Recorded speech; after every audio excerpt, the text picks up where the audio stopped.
Perfect. Right. So this session, I really just want to get super, super clear on the three drivers of progress, right? The three drivers of fat loss, how we actually manipulate things, taking into account travel to make sure we can continue to move forward. All right. And I want to get super clear. I want to explain it, and I want just so going forward. And I asked a question on the check-in form, like, what do you have capacity to change this week? Because we need to change something if progress has kind of slowed or stopped altogether. And I just want to make it super clear as to why I'm asking why those three options are there and kind of what it all means. All right. So, like the reality with fat loss, especially when we take into account our travel, is like in an ideal world, this is how we create progress, right? It's not always going to be perfect, but this is what we're aiming for. Fat loss is the goal. Fat loss cannot always be expected depending on the situation. Some weeks are just going to be really tough. All right. Some weeks are just going to be really difficult to kind of give everything we need to based on everything we've got going on. And that's fine. That's reality. That's just how it is sometimes, right? But we have to make every effort we possibly can. And I know everybody does already, but we have to make every effort we possibly can to execute things consistently because the more aspects we keep consistent week to week, the more accurate our our adjustments can be, our kind of evaluation of how things are going can be, and what has caused any changes or no changes at all.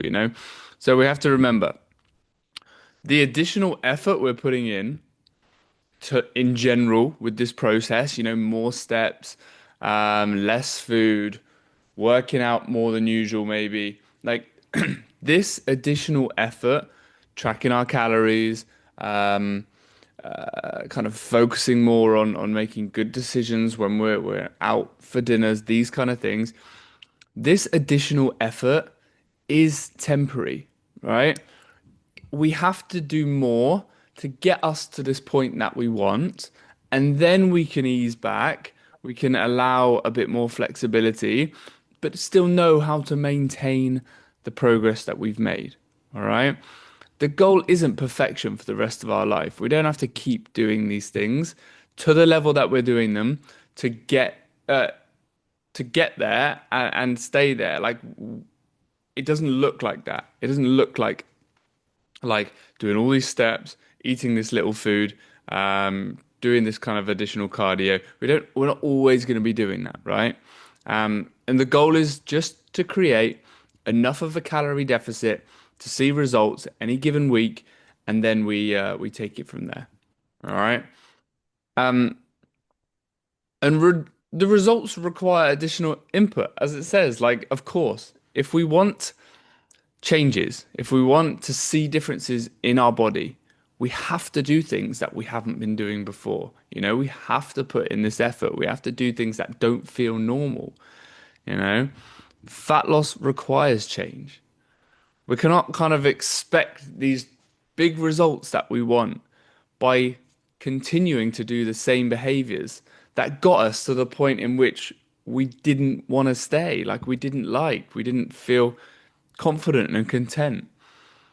We have to change those behaviors. We have to change the habits that got us there, the habits that got you to where you are, those daily things that you do without even realizing. They're the things that, have led you to this point. And they're not the things that are going to get you out of it, right? And progress comes from repeatedly making slightly better decisions. That's why we don't want to drastically change things from day one. We just want to start to make some better decisions one at a time and ease in, and over time just increase that, right? But ultimately, we to get to where we want to see these big changes, it requires additional input. And you guys know that because you're already doing it and you're already seeing the progress, which is fantastic. So the three levers we can manipulate to kind of elicit progress, elicit fat loss. First one is obviously your nutrition, the calories we're putting in our body, how we're fueling ourselves. Second thing, steps, daily activity in general daily movement. And the third thing is kind of additional cardio, right? And all of these things, they work in tandem, they work together in order to create the calorie deficit, because that is how we lose body fat, right? And for different people, a different combination will work, or not necessarily work or not work, but just work better with their schedule, right? Work better with their life. And ultimately, we just have to find what works best for you, but know that we cannot just put a protocol in place. Sorry, we cannot put a protocol in place and then leave it, continue to do the same thing, and expect changes week after week after week. Things have to change continuously because the body is changing. And what was once a deficit for you at a previous body weight and doing a certain number of steps, eating a certain number of calories, and doing a certain amount of cardio, when our body changes 2 weeks down the line, that is no longer a deficit for us, you know? And we have to change. We have to continue to adapt. But just knowing that it is, it's temporary. This additional effort we're having to add on in theory each week is temporary. All right. And it's a short term pain for long term gain, you know? And our goal is always the same. We just want to create that small calorie deficit to make it as easy for ourselves as possible, but also um, to see as much change as we can, to see some change. And we can do this through obviously reducing our food ever so slightly by moving more, or a combination of both. And that movement can come through steps, obviously, or the additional cardio in whatever form. And remember, with the additional cardio, we want to be careful. We don't want to do anything too strenuous because this can create additional fatigue. Uh, it will make it harder for our body to recover. We're putting our body under more stress, and it's already stressed because it's in a state of not being able to, maintain its weight, right? Also, when we do high intensity stuff, like we're gonna feel more hungry. It might make sticking to our kind of overall food volume in any given day a bit more tricky, right? And there's a number of other reasons, but we want to keep it lower intensity. We want to keep things in that kind of um, where we're using fat, fat as fuel. And so the method may change. It will change slightly every single week, but the principle doesn't. We're always looking to create that small calorie deficit. All right. I realized I say all right quite a lot. I have to stop doing that because now I'm noticing myself doing it. Um, so where we ideally start, right? And hopefully I've had this conversation with all of you throughout the process. But in my opinion, and this is what I've done in the past, and I feel like it just generally helps with adherence as much as possible, and ultimately the most important thing with a diet phase, a fat loss phase, a body transformation is adherence to the process, over anything else. Because if we can't continue to do it, if we can't show up, we're not going to get that result, So we have to find a way of making it, making it that you can physically do it, around your schedule, around your work, around travel, this kind of stuff.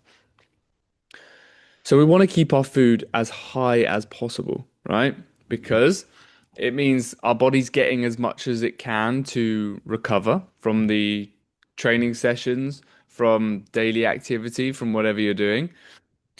It will also help with performance in the gym. You know, it's fuel, it's more fuel for your sessions. Um, it allows a bit more flexibility. We can include maybe some more dinners or things like this, or it feels less like a difficult kind of thing to include. Again, better adherence. If you're eating more, you know, we're going to feel less hungry. We're going to feel less, have less moments where it's a chore and it's difficult and we're looking for the snacks. But remember, that is part of the process. You know, especially as we get further down the line, that hunger is part of the process. All right. But we want to limit that as much as we possibly can for as long as possible. And so instead, we would rather increase our activity level, you know? And this has benefits to it. It's not like we're doing something just to create a calorie deficit because you know, we want to eat as much as possible. But like increasing our daily activity is fantastic for us, right? Generally being more active is great for your overall health. So we set your steps higher than current levels, you know, and we'll incrementally increase them. Obviously, we don't want to get to a point where we cannot physically do it. We don't have the time in the day. Tying it in with certain daily activities or daily kind of things that you're doing and doing steps at the same time is great. But we have to also recognize that we may have to get up, get out and do some steps in the morning. Like we are gonna have to consciously make an effort to do extra steps. And when you have that moment, it's like, right, I'm not sure if I can kind of get to this step goal. Then take a step back and actually think, right, could I just get up a little bit earlier? Can I make it my routine that I get 4,000 steps done before work? Can I, like, is it impossible, or do I just need to grit my teeth and get this done? Yeah. And we can use movement before, you know, aggressive calorie reduction. And I always favor that until we get to a point where we don't feel like we can deliver that anymore.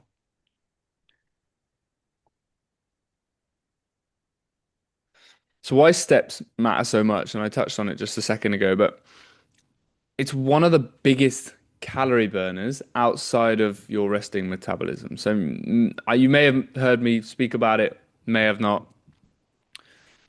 Obviously, there's different things that accumulate and total to result in the overall calories burned in one day, right? So we have our BMR, which is essentially the number of calories that your body needs to burn to just live at rest, not doing anything, but just functioning and keeping you alive, right?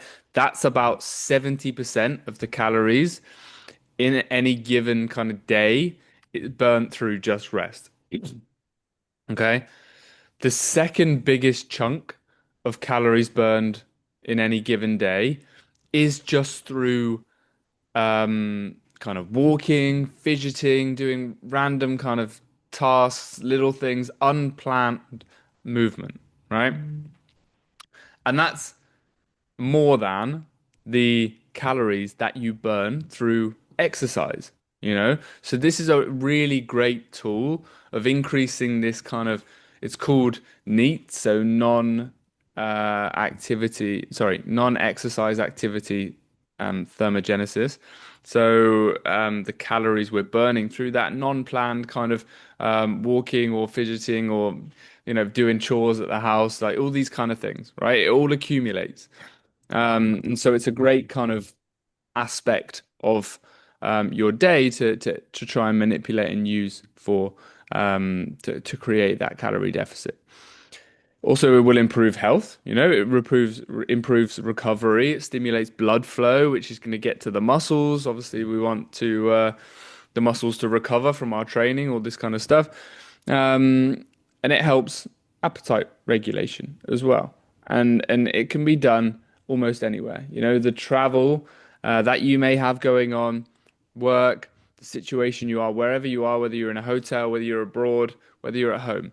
Like we can do this anywhere. We can do these steps anywhere.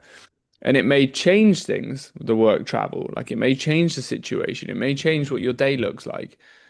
But walking is always going to be still available. It's always going to be a tool that we can manipulate. All right. Whereas other things are going to be slightly more tricky to manipulate when we are, for example, on a work trip, staying in a hotel, being catered for. All right. So it's a really great thing to have because wherever we are, we have control over it. Oh, I did it again. And so the home advantage, when we're at home, we have more control over our food, right? We have slightly more routine. We can more accurately track things, our food, I'm speaking about. We can prepare meals. We can manipulate our calories more accurately because we are able to track. All right. And this is why we focus heavily on gaining an understanding and gaining consistent accuracy when we're at home. All right. This is why we want to be as accurate as we can. Gain the knowledge of what we're eating. Gain the knowledge of kind of what a day of eating looks like. How many meals? How big are those meals for us to create the calorie deficit in any given week, right? And so home is where we can gather that reliable data. We can get an idea of what it actually requires for us to lose weight this week. And then why tracking still matters when we're away is, in that situation, it's then not about perfection, right? We've gained the knowledge, we've built a bit of a structure, we've got an idea of kind of food volumes and how to create a deficit. And so tracking when we're away is all about accountability, awareness, staying on top of things, staying consistent over a long enough period of time to actually see the results that we want, and portion sizes. So having an idea of what kind of size foods, plates of foods, or size of meals that I need to eat to kind of keep my calories in the right window for me to continue to progress, right? And understanding your calorie intake is huge. It's very easy to go out for a dinner, have a couple things at the hotel buffet. But if we don't understand what calories look like and how that can add up, then, we could be putting ourselves in a very tricky position where we don't understand why we're not progressing. And the goal, again, is not perfect accuracy when we're away. The goal is just to stay engaged, yeah, stay in the right window in terms of our food, so we can almost let other things drive the progress. And like when progress slows while we're traveling, this is kind of where we can look and what we can do. So when we're away with work, like the food accuracy, being accurate, being precise is obviously going to be lower, right? Our routine is a bit less predictable. The meal options may be limited. If you're catered for, you're eating in a buffet, you're out for dinners. We just have less control over being perfect with our calorie intake. So therefore, what can we do to try and help us continue to move forward, right? We can just do our best through continuing to track to keep that in a similar window. And then we can adjust other things. We can adjust the other levers, which we have control over still when we're away. I know it requires time. These things require time, but ultimately, right now, if we have these particular goals, it's about finding time. It's about making time. Otherwise, progress that week shouldn't be expected, shouldn't be the goal, shouldn't be the expectation if we aren't able to deliver the time required to get these other two levers done. Increasing our daily steps, something we can do no matter where we are. Add in a small amount of cardio or increase that overall kind of activity output. So, as an example, and it's very simple, increasing a couple of thousand steps when you go away on your on a work trip for a week, for example, and we just try and keep our food in the same window, and that's why we continue to track. We don't expect to be 100% accurate. We kind of keep things in a similar kind of window, and we increase the steps a little bit, or we increase, or we add kind of 15 minutes overall across the week to your kind of cardio. And we can do this by, you know, in a hotel gym. We can do this by getting extra walks around airports, hotels. You know, as soon as you start to identify some little pockets of time on work trips or kind of when you're away that you can increase these, you can fill with these kind of adjustments, then we're gonna, we're really gonna cook with gas and start seeing results. And when progress slows at home, well, when we're at home, like food is easier to control. You know, tracking is more accurate. We can prepare stuff. It's easier. So routine is more predictable. And this allows us to manipulate our calories. But also, we can manipulate activity as well. You know, we have more strings to our bow. Sorry. We have more strings to our bow when we're at home. And ultimately, then we have we can make an informed decision as to what best we want to do. But it's really useful to be able to then manipulate our calories when we're at home. Yeah. And we can kind of pick and choose as to when we do it. But knowing that if we're away or we have some work trips coming up, then we are kind of, we might be limited in terms of making changes to our calories. So let's focus on a calorie adjustment now, with expectations to change our activity when we're away and if things stall. Yeah. Um, so home is where we can make the most accurate nutritional adjustments, right? And remember, everybody's travel schedule is different. And the exact adjustment we make will vary depending on who you are, what your situation is, where you are, what you're doing, what you have access to. Yeah. This is simply like the baseline framework we're trying to work from. Yeah, so we have these three levers. How do we manipulate things week to week? What weeks is it more sensible to manipulate something? And in other weeks, in other situations, something different. And so obviously that limiting factor is time with the cardio, with the steps, this kind of activity. The limiting factor is time. And eventually, like will get busy and things will come up last minute and travel might increase and so recovery becomes important, right? And this is why nutrition has to still remain consistent because you cannot outwalk poor diet, poor nutrition. You cannot outtrain poor nutrition. We have to find a way, and again, this will look different for everyone, of keeping our nutrition in the same window, but also understanding that at some point we can't just increase activity and steps exponentially until we get to our goal. There has to be a bit of give and take. There has to be a bit of to and fro between these different levers. All right. And again, the goal is to find balance between changing these things, right? And that creates the progress so we can make sure it still fits within your lifestyle, right? And again, certain weeks we may have to take a step back. Things may not be realistic to continue progress, but that is real life. And that's the whole point in this, okay? Managing it around your real life, not setting unrealistic expectations. And that's the mindset that wins, right? We have to remember that this phase is temporary. This extra effort, this extra time we're making, we're finding is temporary. Obviously, we're building habits for generally increased activity, increased kind of awareness of food, these kind of things. But this additional activity, higher activity, the calorie deficit we're creating, it's all temporary.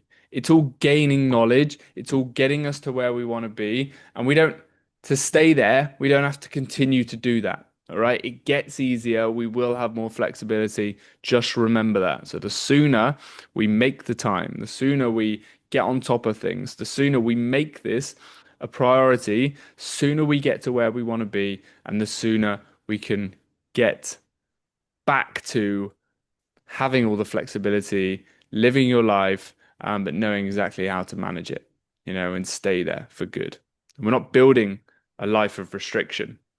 We're creating the changes that you want. And to create those changes, we have to put in the hard work. We have to do different things um, temporarily. And so afterwards, when we reach our goal, we've got that kind of reverse diet phase, yeah, where we gradually increase our food activity. We can slightly reduce that incrementally. We remove that deficit and we maintain our results because we find our new maintenance window. This will give you an idea of how much you need to eat to maintain your weight, what activity levels that kind of involves. And then you'll know that and you'll get used to that and you'll know what to do if you have a crazy weekend. You'll know what to do if um if you hurt your leg and you can't, walk for a few days. Um but ultimately, it's gaining that knowledge, right? And getting back to normal life at the end of this. The goal isn't to diet forever. A lot of the guys will see their calories going down. We'll see this cardio being added in and think, fuck, am I gonna have to keep doing this? Is this to maintain the results? Am I gonna have to keep doing this? Absolutely not. Okay. The goal is to build a body you can maintain. And you got to do some hard stuff to get there. But it'll be worth it. You'll feel bloody fantastic. And then to maintain that, it's going to be a lot easier, especially with the habits and the knowledge you've gained throughout the process. All right. And the constant throughout should be the weight training. We should always be focused on getting stronger, improving our kind of overall physical composition, continue resistance training, focus on performance, maintaining muscle, and building confidence within the gym. Okay. And again, not something that, you know, if you're somebody who feels like they're doing it just for this process, you're doing it, and this isn't going to be something you continue for life, they're not the end of the world. Obviously, resistance training, strength training is so good for you. It's so beneficial. It's the best kind of physical activity you can do in terms of maintaining your quality of life as you get older. 100%. And it should play a part in the rest of your life, whatever that looks like, and it can look very different, but resistance training should play some part, you know, and maintaining our results in terms of the muscle we built, the frame we have, that again is requires way less effort than actually building the muscle.